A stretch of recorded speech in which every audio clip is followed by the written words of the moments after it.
I will talk a little bit about how the scientific advances and more complete data could help us achieve our shared goals. That's what I was asked to talk about, and it's nice to have the last word. But it isn't any fun if nobody's here to hear it. It's good to see everybody, and thank you for sticking it out. Let's see if I can figure out how to work this. Do I just push the arrow? There we go. So let's talk about shared goals a little bit, and I put these down before I attended the seminar, and I hope that they resonate with some of what other people have said so far.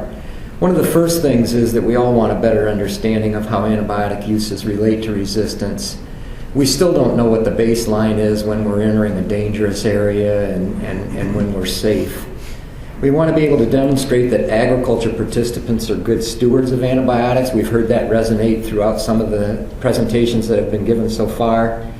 We want to mitigate risks to human and animal health.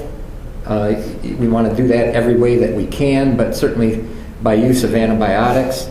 We want to be able to sustain and benefit the food chain and feed the world, participate in the global agenda, and we want to score well on the core indicators. Now, these core indicators are the methods by which the tripartite, now the tripartite plus, the OIE, the WHO, and the FAO are gauging country progress in addressing antimicrobial resistance. And the reason why that's important is because eventually, if not now already, they enter into trade discussions at the World Trade Organization level with OIE as an advisor on animal health, and of course Codex and the IPPA on the food safety side and the plant side respectively.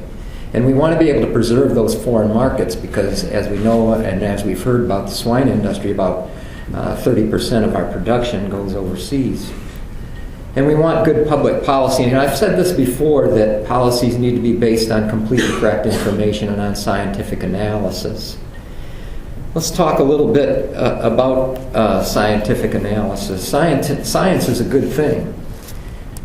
It tells us what is and what isn't. And scientists love to prove themselves wrong. When they propose a scientific theory, then they go about doing just that. And if you take a look at how studies are structured, sometimes you have to be careful. I'm reminded of the guy that noticed that the black horses were eating more than the white horses. He had them separated by color, and so he started to sell the black horses and replace them with white ones, and pretty soon the white horses were eating more than the black horses. Well, that's because there were more of them. You have to be able to correct your experimental design in a way that makes sense so that the truth comes out when you do your scientific analysis. And what science tells us is that if I do this, then that will happen. And those rules hold true regardless of who conducts the experiment, who tests the theory. The problem with science, though, is it doesn't tell us what you should do, and it doesn't provide a value for what you know. And so we have to make those decisions based on other things. Science can't give you the answers about what you should do, what action you should take. And that's what we grapple with. I'm reminded then of the age in which atomic and nuclear power was discussed back in the early 1960s. And somebody said, you know, we're in an information age, and what's interesting about that is that there's a lot of lectures available that you can go online and access. And I listened to one the other day from Richard Feynman, who was the youngest member of the team at Los Alamos back in the 1940s when they developed the atomic bomb. And in the 1960s, there was a lot of discussion about radiation and nuclear testing, and he pointed out that of all the nuclear testing that was done in the world in that period of time, from the early 1940s when the first one went off, all the way through the mid-60s, that the amount of radiation that was added to the atmosphere was less than the amount of the difference that you would experience if you went from sea level to Denver. Of course, that doesn't matter if you're standing next to the blast, right? And so when we talk about antibiotic resistance and we hear these words that antibiotic use everywhere, anywhere causes resistance everywhere, and we're talking in those kinds of terms, and we end up at a place where we say the answer is to reduce antibiotic use. In some manner or fashion, we're sort of talking about the same thing. And the difference is that with nuclear radiation, you're adding something to the atmosphere that wasn't there before, but antibiotic resistance has been here for as long as we've had antibiotics. And it doesn't matter if you're standing next to the blast. If you're the one that's infected with a resistant infection, you have a completely different view than somebody that's standing far away. And we need to understand all of that. Well, sometimes it is necessary to use antibiotics, and we've already asked this question: when, why, which one, and what dose. And veterinarians know that stewardship is an ethical consideration. We've heard that already. We have to consider all aspects of the biome when we use antibiotics, particularly when we use them to treat fish in the ocean or when we use antibiotics for large numbers of animals, and we have to worry about runoff and so forth. And we've already heard that when we use antibiotics and we don't achieve what we intended when we use them, that's the worst case scenario, because now we've got resistance as a result of use and we didn't get what we wanted in the first place. One of the things that was brought out at the OIE meeting in Marrakesh a couple of weeks ago that I attended was that so many times we use antibiotics when we go to the feed store, we buy medicated milk replacer without giving it a thought that we're including antibiotics with that milk replacer, and we do it just as a matter of routine. It's called cognitive bias. It's something that we do as a matter of course. We can't do that anymore. We can't just provide antibiotics in feed as a result of conditioned behavior. Data is important because it tells us whether the end result that we desired is achieved or not. And if we don't collect that data, we really don't know whether what we've done achieved the end goal that we desired, and whether resistance came about as a result of that use in an inadvertent way or because we've balanced the risk with the benefit that we desire to achieve. So we need to be able to seek that understanding. We're concerned about the health of the food chain, and we've talked a lot about human health and animal health, and if anything, antimicrobial resistance ought to convince us that there's more investment needed in agriculture. That's for research, that's for everything. That animal health and productivity, while the science might tell us what will happen if we do this, are technical goals, and that's the application of science, not the science itself. That's assigning a value, that's assigning a should type of decision-making to the decision-making tree.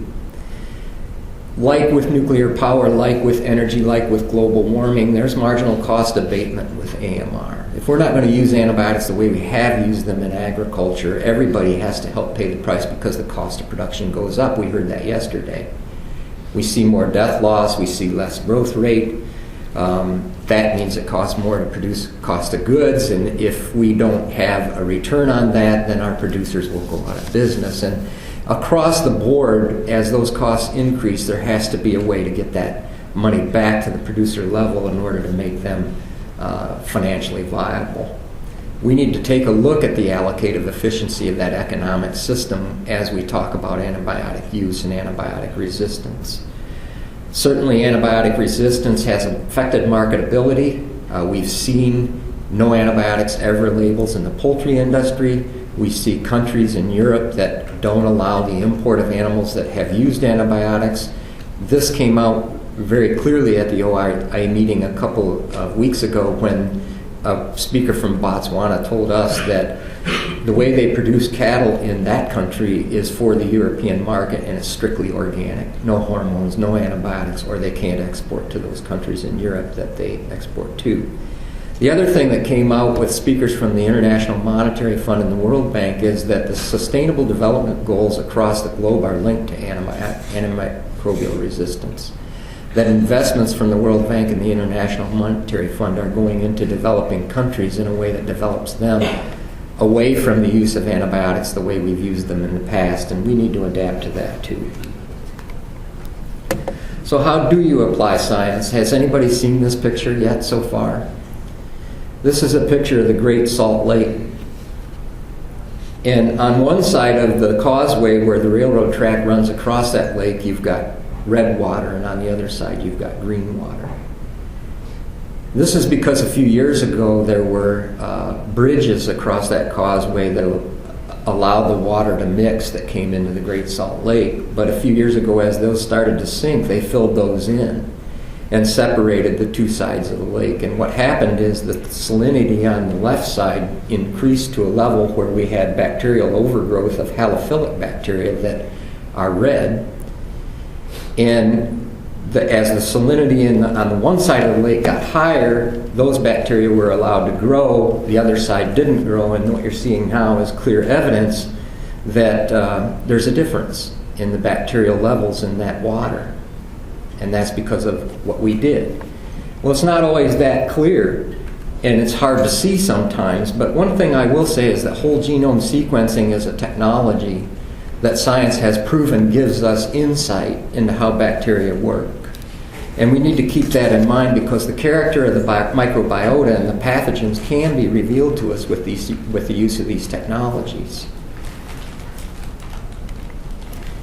We talked a little bit about alternatives to antibiotics, and there's some listed here. The CRISPR-9-Cas9, the clustered interspaced palindromic repeats, and the enzymes that are associated with them have given us the ability, the technology, the science has given us the technology to be able to edit genes.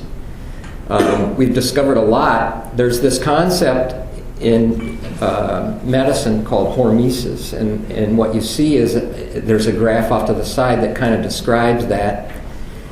There's a level of, let's use sunlight for an example. There's a level of sunlight that you have to have in order to be healthy, and you see vitamin D conversion in the skin, right? And so that's a good part. That's the high part of that curve where you're stimulating the vitamin D, but too much sunlight can be detrimental.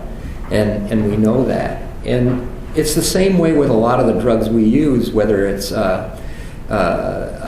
arsenic, say for instance, that cures erythrozoonosis in pigs, or a higher dose makes them blind.